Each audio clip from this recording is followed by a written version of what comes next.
Hello guys, magandang hapon sa lahat dyan. Ang inyong lingkod, Alex Mix Vlog po.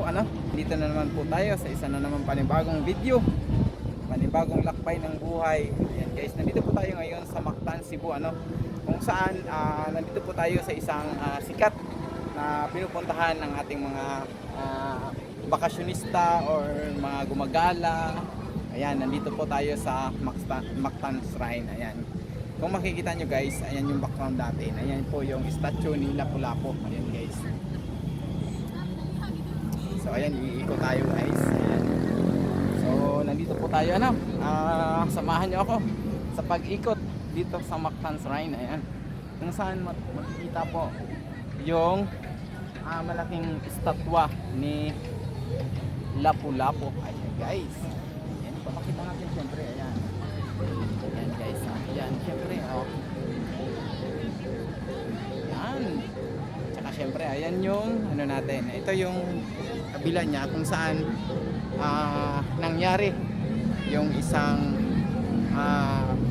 pagtutuos mula kay Lapu-Lapu at saka sa grupo ni Magellan. Ayan, dyan po yan guys, ayan, dyan po yan siya. Ayan po yung area na yan. Ayan, tabi po ng dagat. Ayan.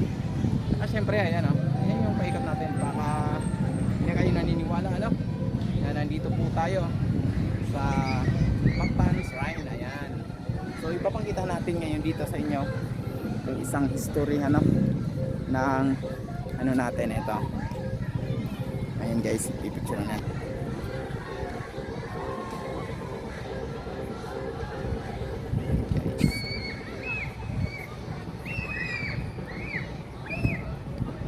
Papakita din natin yung kabila. Ayan guys, ayan. Ayan siya guys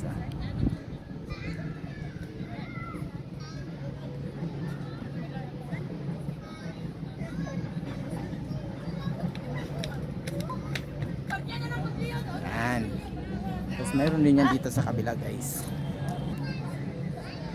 Ayan po yung estatwa. Ayan pa yung globe. Ayan po yan sila. So napakaganda po ng ukit guys. Ayan. Siyempre maliban dyan, mayroon pa. Siyempre ayan yung kung saan makikita po natin yung ayan siya guys.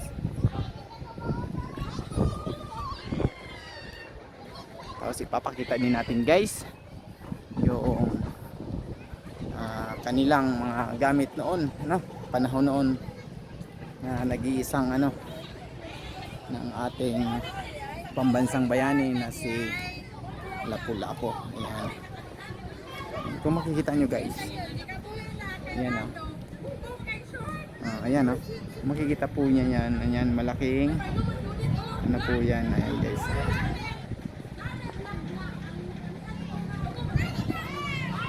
Ayan guys, ang laki.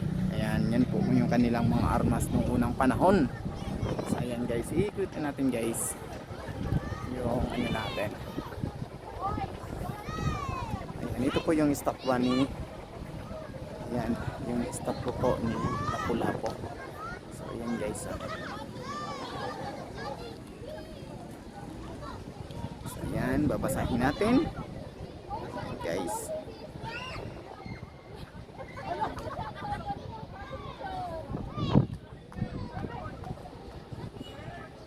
Ayan. So mayroon pa yan dito sa kabila. Iikutin natin yung natin dito. Yung babalikan natin yung ating history. Ayan, magbabalik alaala sa ating mga isipan yung mga ganitong pangyayari. Ayan.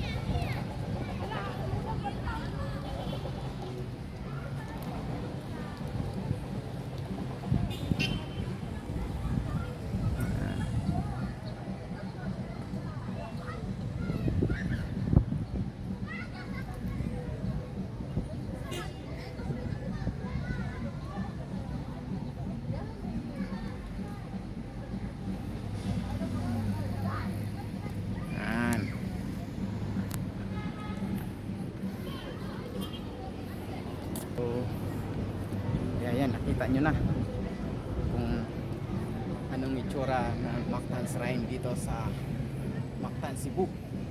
So ayan. So ito din yung ano, yan na. May nakasulat diyan. Hindi natin alam kung ano yan. Ayan, nakalagay Glorias Españolas. Ayan guys. So ilang taon na yan. Ilang taon na yan nakatayo dyan guys.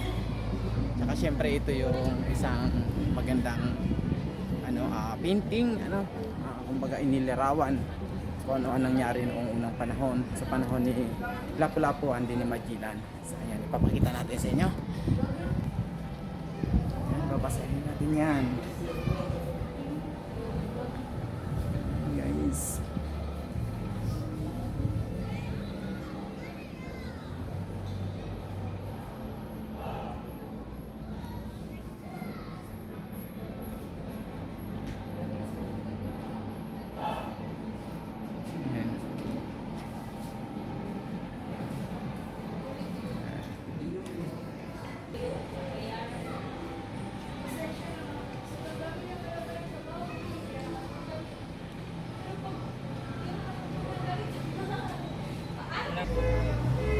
Yan po yung painting nila, no? Yung paglalarawan sa digmaan mula kay Lapu-Lapu at saka Ferdinand Magellan. Ayan guys, ayan yung painting, oh. So napakagaling po ng gumawa niyan, ano? Ayan, ang galing. So di ba nakita nyo na kung ano yung ating history ng ating Mactan. Ayan, Mactan, Cebu, sa pangunguna ni Lapu-Lapu. Ayan, against Ferdinand Magellan. Ayan. So guys, hanggang dyan lang muna yung ating video. Sa muli, ayan, shoutout sa inyo at magandang araw. Ayan, shoutout sa ating mga followers and supporters. Ayan, God bless sa inyong lahat. Bye.